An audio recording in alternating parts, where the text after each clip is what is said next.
जेको अॼोको असांजी इजलास आहे पार्टी जो डिस्ट्रिक्ट नशर फिरोज़ जो, उहो आहे मीर ज़ुल्फ़कार अली भुट्टो जेको धरणो आहे 26 अप्रैल ते दादू मोरो पुल ते हुनखे कामयाबु करण लाइ।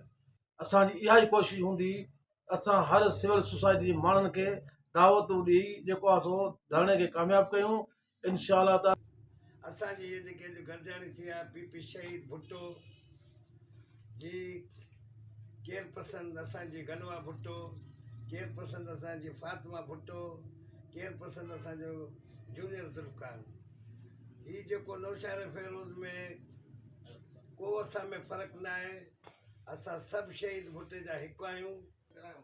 ज़िले नौशहर अफरोज़ जे सभिनी दोस्तनि खे शहीद भुट्टो जे ओवरऑल सभिनी कारकुननि खे जेके 6 केनालनि जे ख़िलाफ़ कमु करे रहिया असां उन्हनि सभिनी खे उन्हनि जा अर्ज़ु रखूं था जूनियर ज़ुल्फ़कार अली भुट्टो जो जेको प्रोग्राम आहे 6 तारीख़ ते उनखे कामयाबु ऐं कामरान कनि त जीअं वफ़ाक़ जे दुश्मननि खे ख़बर पए सिंध जा माण्हू गॾु आहिनि, हिन में का जी भुट्टो जी मीर मुर्तज़ा भुट्टो जी मीर मुर्तज़ा भुट्टो जेको अॼोको असांजो इजलास आहे इहो आहे 26 तारीख़ जे कामयाबु जलसे जूनियर ज़ुल्फ़कार जे जलसे कामयाबु करण लाइ। ऐं इंशा अल्लाह असांजी वधि में वधि कोशिशि हूंदी ऐं भरपूर कोशिशि हूंदी।